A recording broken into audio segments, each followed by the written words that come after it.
நான் ஃபர்ஸ்டே சொல்லிடுறேன், நான் இன்னைக்கு செம்ம கோவத்துல இருக்கேன், செம்ம வெறியில இருக்கேன். பிக் பாஸ் பத்தி தான் பேச போறேன். ஏன்னா எனக்கு ரொம்ப பிடிச்ச ஃபேவரட்டான ஷோ வந்து பிக் பாஸ் தான். எனக்கு ரியாலிட்டி ஷோல ரொம்ப பிடிச்ச ஷோனா அதுவே இன்னைக்கு ரொம்ப ஒரு குளறுபடியான ஒரு வேலைகள் நடந்திருக்கு. அதனால நான் சத்தியமா பேசியே தீரணும்னு வந்திருக்கேன். எனக்கு என்ன கேள்வினா, எனக்கு புரியல, நீங்க என்ன கைண்ட் ஆஃப் கேட்டகரியில டாக்டர் திவாகரையும் அரோராவையும் சூஸ் பண்ணி எடுத்திருக்கீங்கன்னு நீங்க மக்களுக்கு சொல்லியே ஆகணும். அதை மட்டும் நீங்க சொல்லலன்னா ஒரு 1000 திவாகர் வர ஆரம்பிச்சிருவாங்க, திரும்ப ஒரு 1000 அரோரா வர ஆரம்பிச்சிருவாங்க திரும்ப. பாத்துக்கோங்க, ஏன்னா தப்பான இன்ஃபுளுன்ஸ் ஆகும். இந்த 2 பேரும் என்ன மாதிரி வே ஆஃப் கண்டென்ட் போட்டு ஃபேமஸ் ஆயிருக்காங்கன்னு மக்களுக்கு தெரியும் நான் நினைக்கிறேன். மேக்ஸிமம் சோசியல் மீடியா யூஸ் பண்ற எல்லாத்துக்குமே தெரியும் நினைக்கிறேன். ஏன்னா நினைப்பான் திவாகரையும் அரோராவையும் பார்த்தா, ஓ அப்ப இந்த மாதிரி வே ஆஃப் கண்டென்ட் போட்டு ஃபேமஸ் ஆனாலுமே நம்ம பிக் பாஸ்ல செலக்ட் ஆகலாம் அப்படிங்கிற ஒரு தாட் அதுக்கு யாரு காரணம்? பிக் பாஸ் முழுக்க முழுக்க நீங்க தான் காரணம். அப்புறம் ஒரு சின்ன பையன் இல்ல ஒரு சின்ன பொண்ணும் அரோரா வீடியோ பார்த்திருந்து இப்ப அவங்களை பிக் பாஸ்ல பார்த்தா அவங்களோட மனசுல என்ன இன்ஃபுளுன்ஸ் ஆகும்? அப்ப இந்த மாதிரி வே ஆஃப் கண்டென்ட் போட்டாலும் நம்மளுக்கு வேல்யூ கிடைக்குது, நமக்கு அட்டென்ஷன் கிடைக்குது, நம்ம பிக் பாஸ்க்கு போலாங்கிற ஒரு இன்ஃபுளுன்ஸ் ஆனா என்ன பண்ணுவீங்க நீங்க? எனக்கு தெரிஞ்சு 2 வாரத்துல போயிடுவாங்க 2 பேரும். இருந்தாலும் சப்போஸ் அவங்க 2-3 வாரத்துக்கு மேல தாண்டிட்டாங்கன்னா ப்ளீஸ் ஓட்டு போடாதீங்க. Please don't support them. Actually ஒரு தப்பான இன்ஃபுளுன்ஸ் ஆயிரும்.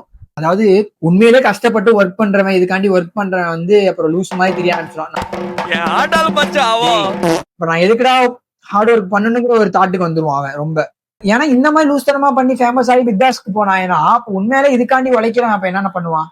இதுக்கு முன்னாடி என்ன மாதிரியான ஆளுங்கெல்லாம் அந்த வீட்டுல தங்கிட்டு போன வீடு நீ இந்த சீசன் ஏன் இப்படி எடுத்து வச்சிருக்கான்னு எனக்கு தெரியல. ஏதாவது ஒன்று புதுசா பண்றேன் மயிரை பண்றேன்னு சொல்லிட்டு மயிறு மாதிரி ஏதாவது பண்ணிட்டு சுத்திட்டு இருக்க கூடாது. இல்ல எனக்கு புரியல, இது எவ்வளவு பெரிய தப்பான விஷயம், எவ்வளவு பெரிய தப்பான இன்ஃபுளுன்ஸ் ஆகும், தப்பான தாட்டு உருவாக்கும். ஒரு 1000 திவாகர் வருவான், ஒரு 1000 அரோரா வருவான், நீங்க சப்போர்ட் பண்ணிட்டே இருங்க, எல்லாத்தையும் கூப்பிட்டு பிக் பாஸ்ல விட்டுக்கிட்டே இருங்க. இதுக்காண்டி உண்மையா உழைக்கிறான் மயிரா போச்சுன்னு விட்டுருங்க.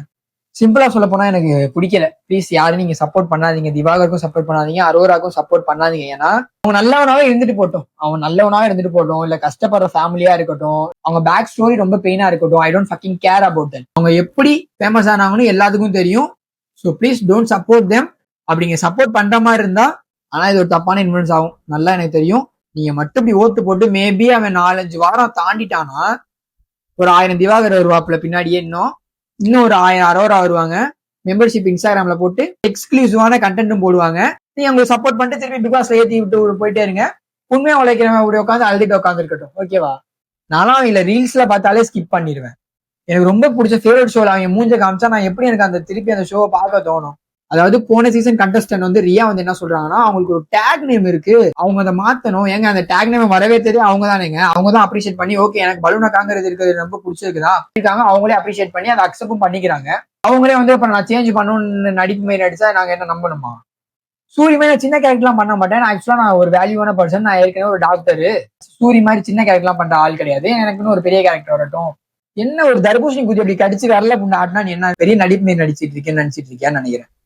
எனக்கு அழுவுறதா சிரிக்கிறதா கோவப்படுறதா என்னன்னே தெரிய மாட்டேது. அவ்வளோ மண்ட ஒரு ப்ரெஷரா இருக்கு. இது ஒரு சிம்பிளான விஷயம் தான், ஒரு தப்பான இன்ஃபுளுன்ஸ் ஆயிரும், தப்பான தாட்டை கொடுத்துரும் எல்லாத்துக்கும்.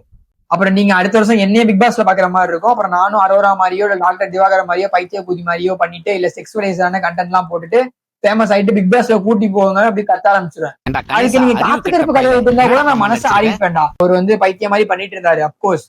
பட் ஆனா இப்போ அவருக்குன்னு ஒரு வேல்யூ கிரியேட் பண்ணி அவர் நல்ல வேலை பார்த்துட்டு இருக்காரு, திருந்தி வாழ்ந்துட்டு இருக்காரு. சொல்ல போனா இந்த மாதிரி எப்படி சொல்றது, பீப்புள் அட்டென்ஷன் வேணாங்கிற ஒரு மைண்ட் செட்டுக்கு இப்ப அவரோட வேலையை அவர் பார்த்துட்டு இருக்காரு. ஒரு மீடியா ஃபீல்டுக்குள்ள அவர் ஒரு வேலையை பார்த்துட்டு இருக்காரு. அதுக்கு இன்னொருத்தர் இருக்கானே, இந்த ரீல்ஸ் இன்ஸ்டாகிராம் ரீல்ஸ்ல வருவானே, பிக் பாஸ் போஸ்ட் மாதிரி வச்சுட்டு முட்டி போட்டு நடந்து போவான். அவனை கூப்பிட்டுருந்தா கூட அவனை கூப்பிட்டு நீங்க கேள்வி கேட்டு உனக்கு என்னப்பா ஸ்கில் இருக்கு, நீ ஏப்பா வரணும்னு நினைக்கிறேன்னு கூப்பிட்டு அவனை கூட்டி நீங்க முட்டை கொடுத்துருந்தா கூட நான் இவ்வளவு கோவப்பட்டிருக்க மாட்டேன். டாக்டர் திவாகரை கூப்பிட்டு விஜய் சேதுபதி எப்படி முட்டு கொடுக்குறாருன்னா, கேட்ட மெடிக்கல் கொஸ்டின் எல்லாத்துக்கும் ஒரு ஆன்சர் பண்ணாரு, அதனாலதான் நாங்க சூஸ் பண்ணோம்.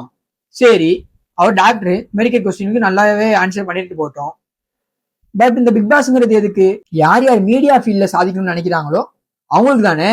மீடியா ஃபீல்ட்ல யார் சாதிக்கணும்னு நினைக்கிறாங்க, உண்மையா அதுக்கு யார் உழைக்கிறாங்க, அப்படி உங்களுக்கு யாராவது தெரிஞ்சா ப்ளீஸ் அவங்களை கூட்டி நீங்க சப்போர்ட் பண்ணீங்கன்னா அதுல ஒரு நியாயம் இருக்கு. இந்த கூதியான்களே அட்டென்ஷன்காண்டி வியூஸுக்காண்டி லைக்ஸுக்காண்டி ஏதோ லூஸ் மாதிரி பண்ணிட்டு இருக்காங்க.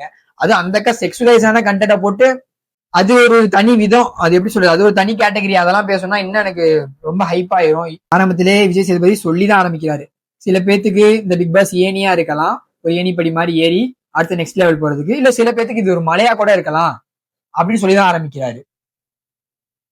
அப்போ பிக் பாஸ் வரதுக்காண்டி உழைக்கிறவங்கள என்ன பண்ணலாம்? உண்மையா உழைச்சு ஹார்ட் ஒர்க் போட்டு நம்ம எப்படியாவது பிக் பாஸ் போலாம் அப்படின்னு நினைக்கிறவனுக்கு இந்த 2 பேரையும் பார்த்தா என்ன தோணும்? அவனுக்கு இப்ப திருப்பி கஷ்டப்பட தோணுமா? இல்ல உண்மையா உழைக்க தோணுமா? நிஜமா ஹார்ட் ஒர்க் பண்ண தோணுமா? என்னடா போடா வாழ்க்கை மயிர் அப்படிங்கிறது தோணாது. அப்ப நம்மளுமே இந்த மாதிரி லூஸ் மாதிரி கண்டென்ட் போட்டு ஃபேமஸ் ஆகி நம்ம பிக் பாஸ் போலான்னு அவனுக்கு தோணாது. சின்ன குழந்தைங்க இவங்க 2 பேர் வீடியோ பார்த்து இப்ப பிக் பாஸ்ல பார்த்தா அவங்களுக்கு தப்பா இன்ஃபுளுன்ஸ் ஆகாது. இதெல்லாம் ஒன்னும் நினைக்கிறது இல்ல. நமக்கு டிஆர்பி வந்தா போதும். அவங்களுக்கு டிஆர்பி வந்தா போதும் தான் மக்களே. நான் உங்கள்ட்ட சொல்றேன். இனிமே எதுவும் பண்ண முடியாது. உள்ள போயிட்டான்.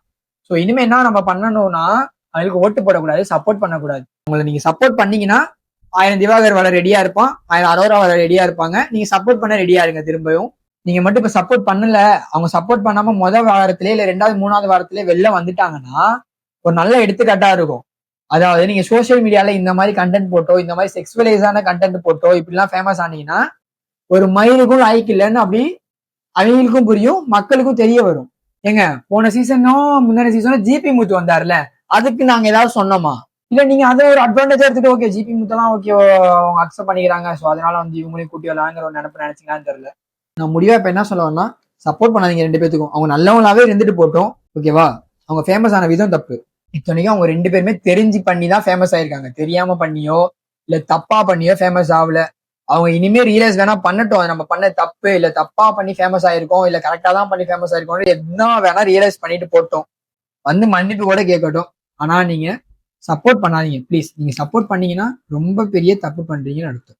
Okay, thank you. நான் ஹார்ஸா பேசியிருந்தாலோ கெட்டாவத்தா பேசியிருந்தாலோ அது காரணம் நீங்க தான். நீங்க தானா பிக் பாஸ் தான். ஸோ மன்னிச்சுக்கங்க, அவ்வளவுதான் என்னால கேட்க முடியும் நீங்க பண்ண தப்புக்கு. இருந்தாலும் எனக்கு என்ன மனசு அடங்கலை. சரி பாத்துக்கலாம், சப்போர்ட் பண்ணாதீங்கடா.